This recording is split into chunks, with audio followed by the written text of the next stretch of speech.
Hello, and welcome to the Constance Messmer podcast. Thank you so much for tuning in. The last few times we got together, I spoke of empathic connections and the type of information that you can get. I spoke about empathic clairsensation, which was feeling on a physical level. And then I covered empathic clairsentiment, which is feeling on an emotional level. And then we turned to the intellect with empathic clairpensée in regards to joining for thought process. Today, I'm going to talk to you about a different form of empathic connection, one that covers everything and anything because you share the same energetic space and experience what someone else is going through firsthand while they are experiencing it themselves. I hope you enjoy your time with me. In the year 2000, I was really compiling the different ways that I have psychic experiences. And there was one type of way that I was getting my information that I didn't have a name for. I looked all online. I called various schools of psychic development, even the College of Psychic Studies in London, quite esteemed to me. And they didn't have a word or phrase to name the type of experience that I was having. So I decided that I would name it myself, shared sensory experience, because it best described what was happening. And then I put it in my book, Some Dogs Talk, in 2009 as a way the protagonist um, it has his experiences. And the way it works is, for me, a shared sensory experience is the ability to share all of the senses of a being's experience, another being, as they are experiencing it, or for them to share yours. In essence, what happens is you energetically join as one with them and you get the information that you are after from an insider's perspective, if you will. You experience their life from their perspective. Sometimes this can happen for only a moment or it can be an elongated time. But this way, you're able to understand what the other is experiencing firsthand while they are experiencing it. I called it shared sensory experience since both people receive the sensory data at the same time. One person or one being has the direct experience, and the other shares the experience through a psychic connection. When you're doing this, you use your soul as a unitive link. In that moment, you are one. So, because of that, when the experience is over, it's imperative that you disconnect, cleanse, clear, center, and ground your energy. Again, this is another form of an empathic connection. It just happens to use all of your sensory skills and perceptions at once. I'll give you the first of a few illustrative stories.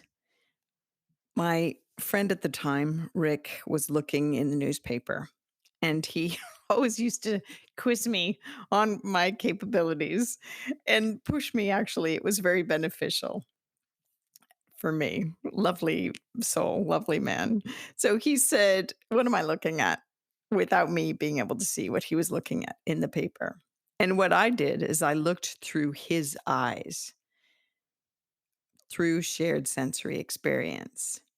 I looked through his eyes so that I could see what he was looking at the same time he was looking at it. I did not remote view to the newspaper, right? I did not come as a soul and look over his shoulder to see the newspaper. And I didn't have him send me the information of what he was seeing in his mind. So I wasn't reading his mind. Instead, I made an energetic link to him and looked through his eyes.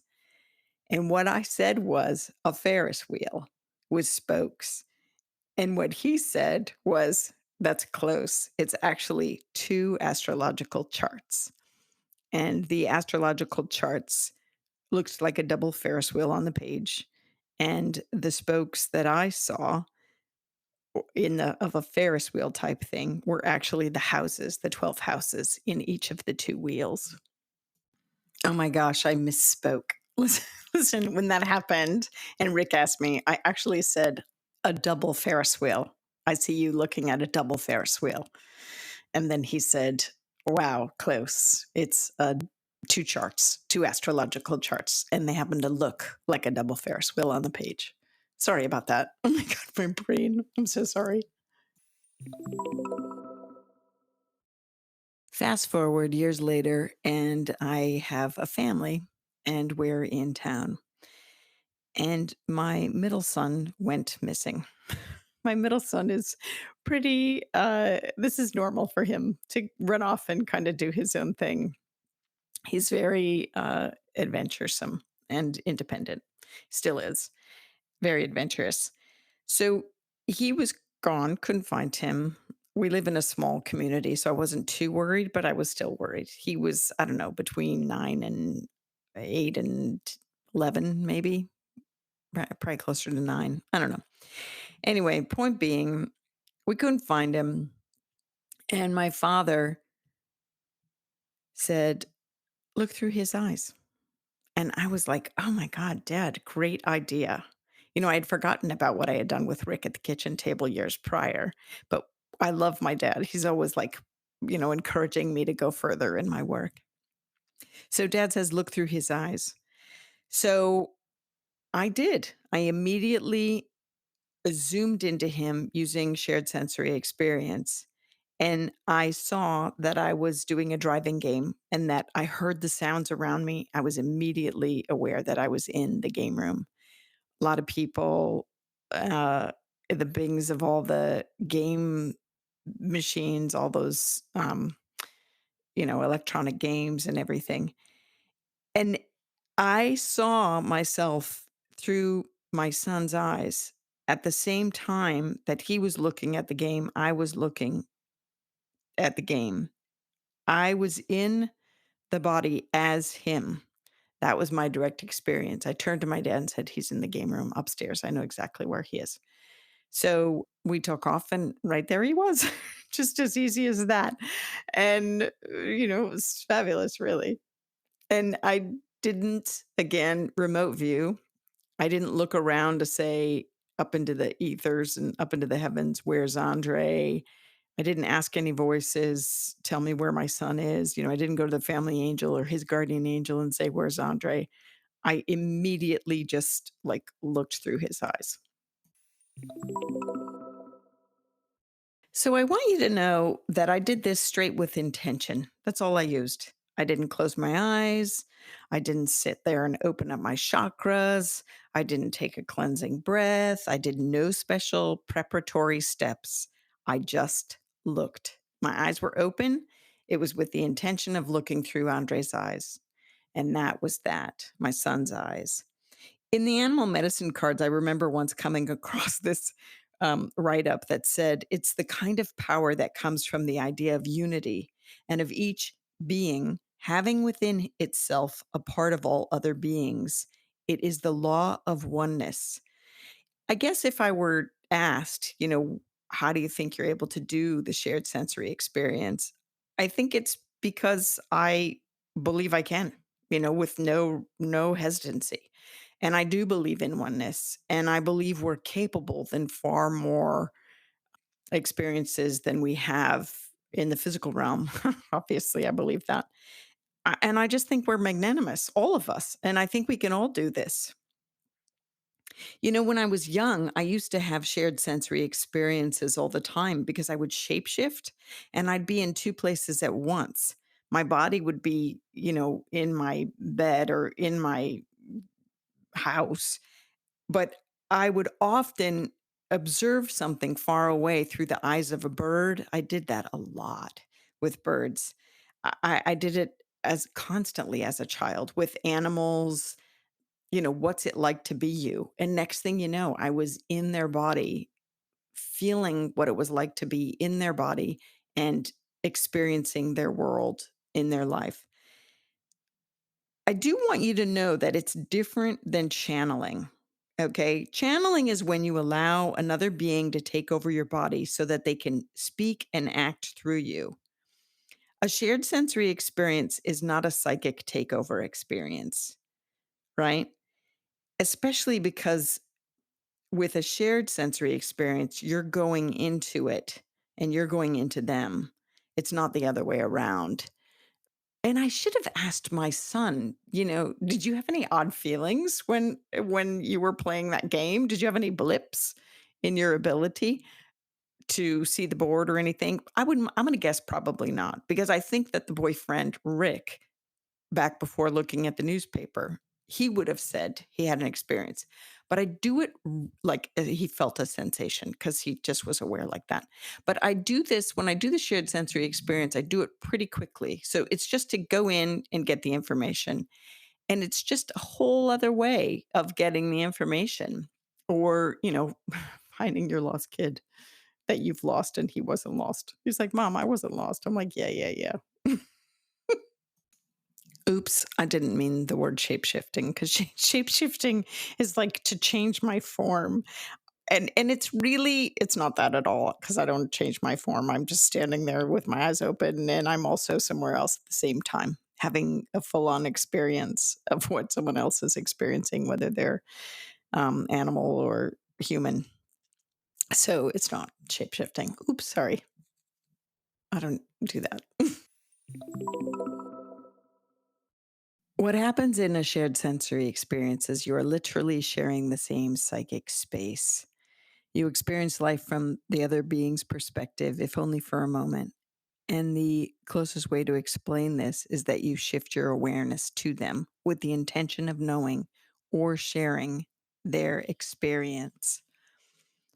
You can do this and have your thoughts, ideas, feelings, and energies permeate their entire physical body so that you are joining energetically with them to see and experience the world from their perspective in the moment they're having the experience. I think when I do this, it's always on purpose. And I wonder if people do it accidentally as empaths. I remember a client reached out to me with that query. I think it was a way of them saying they had the experiences where it was happening inadvertently. If you feel that that's you, I would imagine that you need to recognize that you're doing it and sit with your soul to ask what's happening, and is this for my highest good, and how can I work to control this? You're always in charge of your soul. So you could decide the type of experiences that you're going to have. With shared sensory experience, when this happens to you, you're actually receiving the sensory data and the sensory information at the same time. One of person is experiencing it directly in their physical world, much like Rick was looking at the paper or my son was playing the game, but the other shares the experience through a psychic connection. And I didn't really feel like I was only in their head. I physically felt with my son that I was in his whole body. With Rick, I did feel like I was just looking through his eyes because it was a quick look. But with my son, I wanted to know where he was. So I really wanted to know beyond what was he looking at. I wanted to know the surroundings. And again, it wasn't remote viewing. I wasn't looking around and seeing him playing the game. I was him playing the game. In that moment, I was experiencing life with him as one. Again, I go in with purpose when I do this, and when I come out, it's really important that you disconnect and ground and center yourself and cleanse and clear, because you don't want to carry someone else's energy around. It may be helpful to put your hands on the top of your head, or maybe sit down in a chair or on the floor or on the ground and steady yourself and really feel connected deep into the earth. Take a big breath, imagine your whole body connected to the earth, look around, see what's around you. If you're in a room, notice the windows, notice what's on the floor, notice what's under your feet. All of these things will help to ground you in the present, right? And then after a while, it'll be fast. It'll be lickety split. The more you do this, the more you practice it, all these lessons you're cumulatively working on, like getting grounded in my body. Oh, I'm feeling lightheaded. Where's my energy? Where are my thoughts? Where am I thinking? Where's my empathic awareness? And again, shared sensory experience is an empathic awareness. And so you have to treat it as such, disconnect, ground your energy, cleanse and clear, and come back to yourself. When I used to assess animals and work with animals, I've worked with horses and dogs and cats and cows, you know, animals. When I've worked with animals before, I tend to do empathic clear sensation to see how they're feeling in their body, where I'm tuning into their body and feeling what it feels like in there. I don't necessarily do the shared sensory experience because I don't need to. I mean, especially if I'm sitting right with them, I can see what they're looking at or see what they're doing. So I instead just choose to feel what they're feeling in their body if it's a physical ailment that I'm treating them for. If they were at a distance, if I were to be giving a read, then sometimes I might do the shared sensory experience to find out, what their world is like in their paddock or in their stall or whatever, if I'm dealing with a horse, in case there's information that I can't get from the horse clairaudiently. Let's say they're not talking to me, but all I can do is like, listen, I will try anything and everything to get a message across. This is why I'm telling you all of these different variables, these different ways to have soul awareness, so that if one doesn't work, then try something else. And if one is your go to and you find massive success with it, then stick with that. There's no need to develop all of them. I'm just saying, why not? Why not have the repertoire? So, anyway, so with horses in particular, or depending, usually an animal, because sometimes animals don't necessarily talk. That's why the book was Some Dogs Talk, right?